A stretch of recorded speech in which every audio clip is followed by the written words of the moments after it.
So this is the assignment or set work number 5, referring to figure 2, change the resistance A to 0.5 ohms and the resistance B to 0.3 ohms and the resistance L to 0.5 ohms, which is the same battery polarities.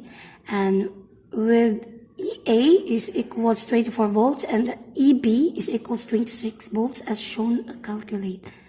A current IL and IA and IB, the load voltage and battery powers, PL, PA, and PB using the source transformation.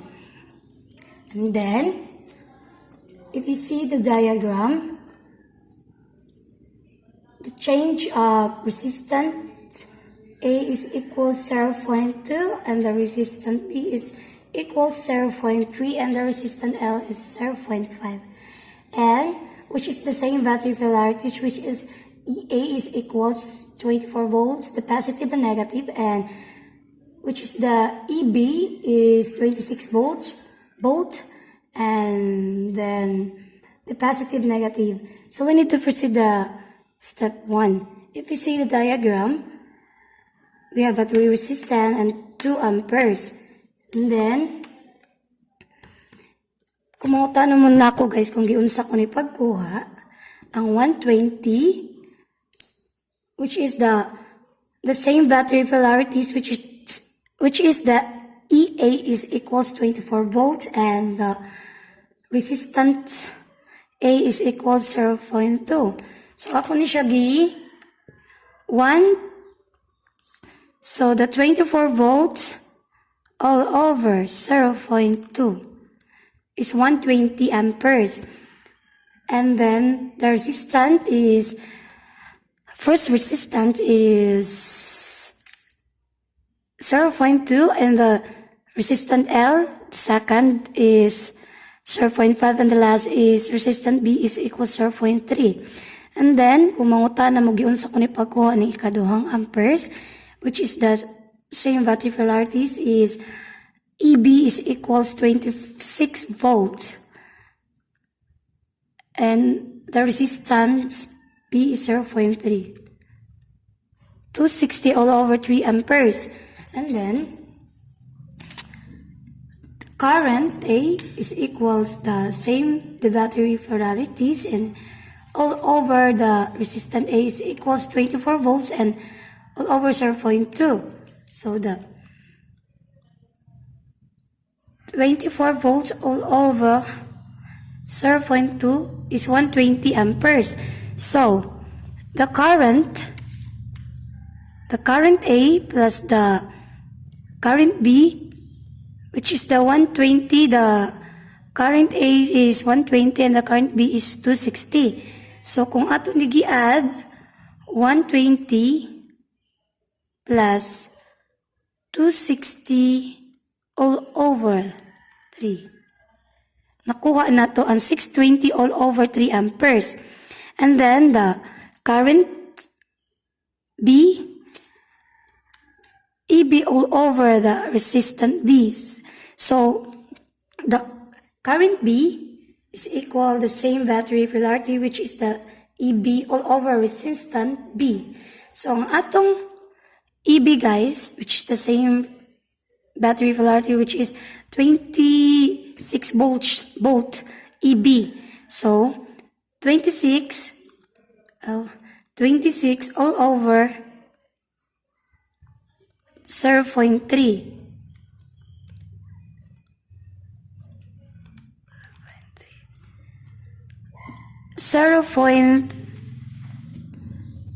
So nakuha na to ang 260 all over 3 amperes. And then, and the step 3, step 2, so, maghimo tag diagram, so mauna na ron, ang atong total na sa atong, the current is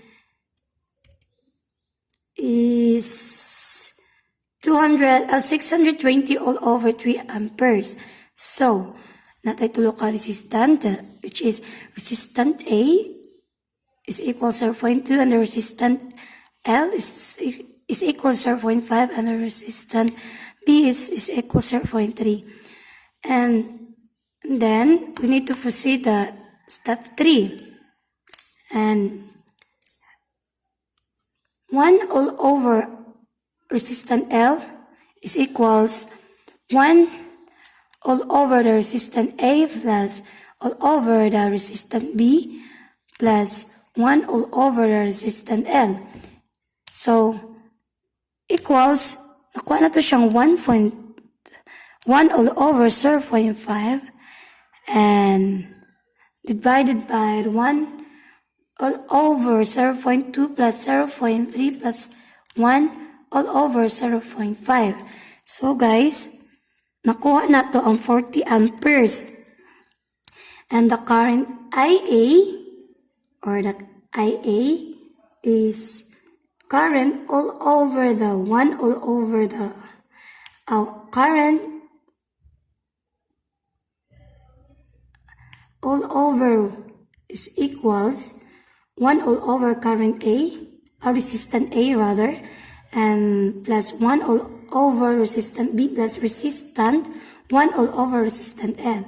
So, ang ato current B, diba nakuha nato to 620 all over 3. So, 1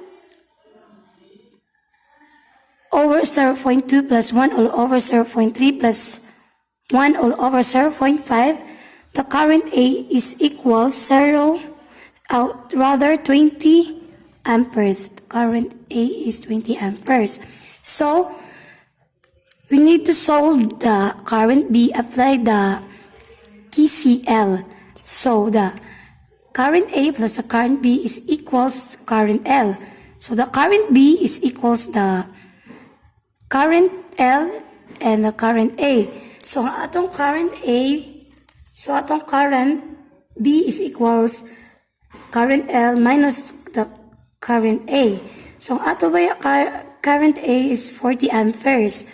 So, and the atong current A is 20 amperes, which is the naani siya sa step 2 guys, 3.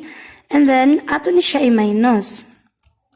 40 minus 20 is 20 na lang. The current B is equals 20 amperes. So, we need to solve for voltage, or VL is equals. So, solve for voltage, or VL is equals current L and the resistant L. So, kaya ato pangitaon, solve for voltage man. So, VL or voltage is equals current L and the resistant L. So, 40.0.5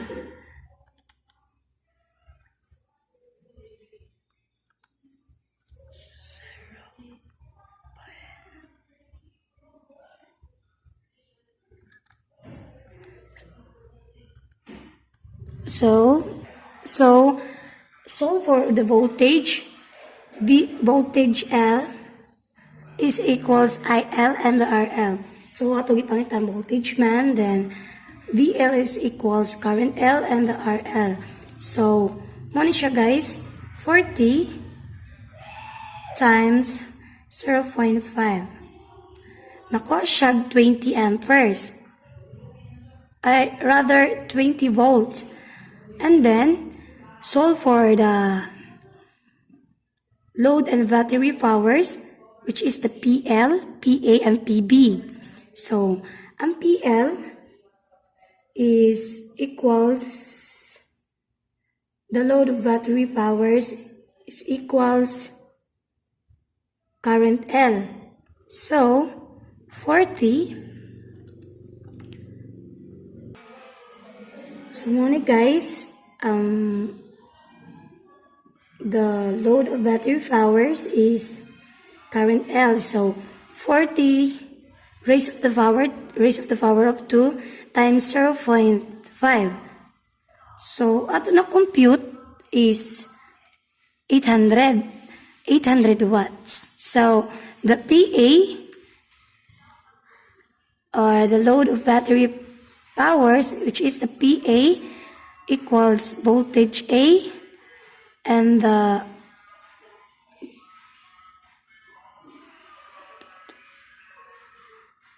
which is the current A. So 24 times 20 is 480 watts.